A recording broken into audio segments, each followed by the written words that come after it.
Shalom Bapak Ibu, Saudara-saudara sekalian. Kita berjumpa kembali dalam acara Manarema hari ini. Kita terus menyediakan diri kita untuk belajar firman Allah. Sebab manusia tidak hanya hidup dari roti saja, tetapi dari setiap perkataan Allah yang keluar dari mulut Allah. Firman Tuhan itu sangat diperlukan menjadi makanan rohani kita. Mari kita buka acara Manarema hari ini dengan doa. Terima kasih Tuhan kalau Tuhan izinkan kami boleh kembali berjumpa dengan acara Manarema hari ini Tuhan. Kami yakin dan percaya Tuhan mengasihi kami supaya kami boleh hidup penuh dengan firman Allah. Sehingga dengan demikian Tuhan kami boleh hidup benar sesuai dengan kehendak Allah. Di dalam nama Tuhan Yesus Kristus. Haleluya. Amin. Shalom Bapak Ibu, Saudara-saudara sekalian. Kali ini saya akan mengangkat suatu topik. Jangan khawatir, jangan bimbang, jangan takut akan hidupmu. Sekali lagi, topik yang saya angkat dan bahas kali ini adalah jangan khawatir, jangan bimbang, dan jangan takut akan hidupmu. Bapak Ibu saudara sekalian, dalam perjalanan hidup kita, banyak sekali orang-orang yang selalu khawatir, selalu dilanda ketakutan.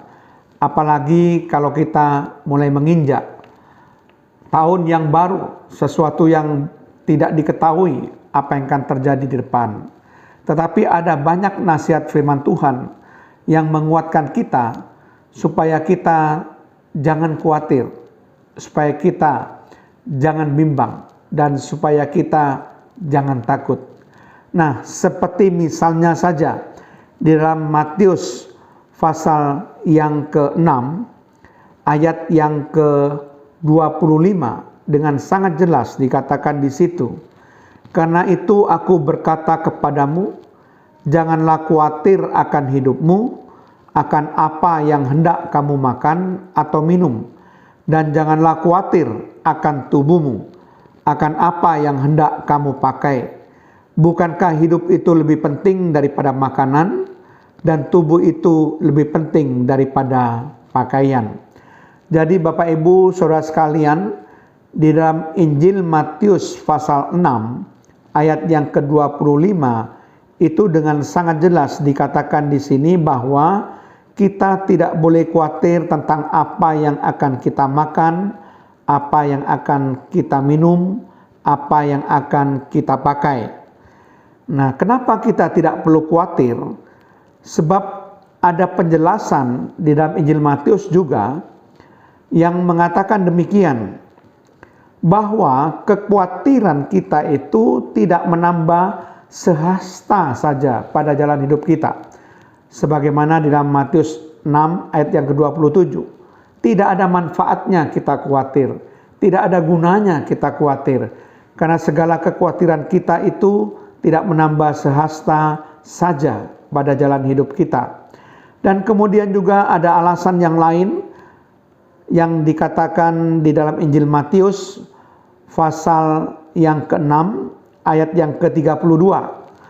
Di situ dikatakan bahwa mereka yang khawatir akan apa yang mereka makan, mereka yang khawatir akan apa yang mereka minum, mereka yang khawatir apa yang akan mereka pakai, itu adalah kekhawatiran dari bangsa-bangsa yang tidak mengenal Allah.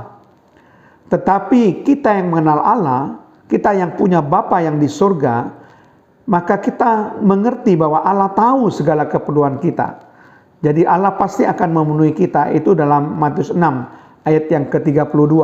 Hanya bangsa-bangsa yang tidak mengenal Allah, yang khawatir, bimbang, dan ketakutan akan apa yang mereka butuhkan. Tapi ketika kita punya Allah, maka kita tidak perlu khawatir. Bahkan hari besok pun kita tidak perlu khawatir. Sebagaimana dikatakan dalam Matius 6 ayat 34, supaya kita jangan khawatir akan hari besok. Nah, Bapak Ibu Saudara sekalian, saya akan tutup penjelasan dan pembahasan Manarema hari ini dengan Roma pasal yang ke-8 ayat yang ke-32.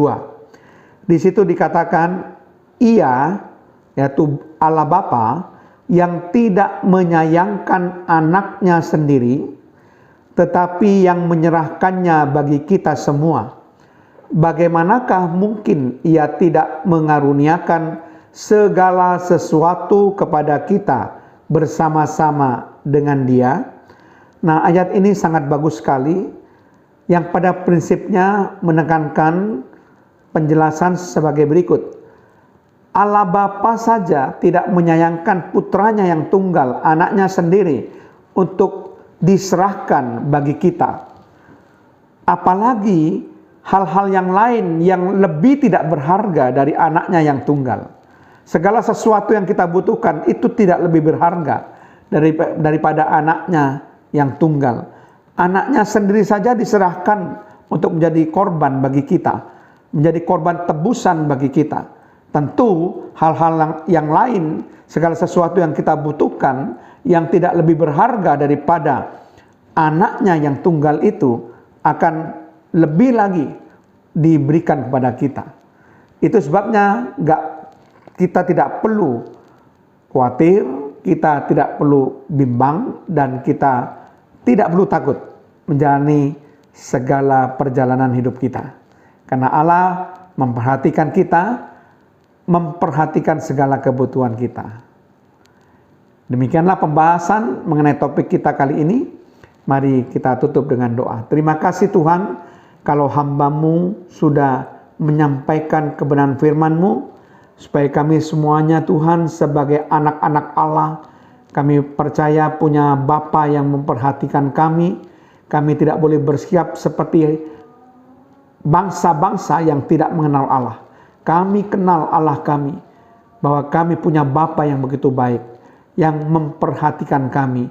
Bahkan anaknya yang tunggal sekalipun diberikan kepada kami menjadi korban tebusan bagi kami.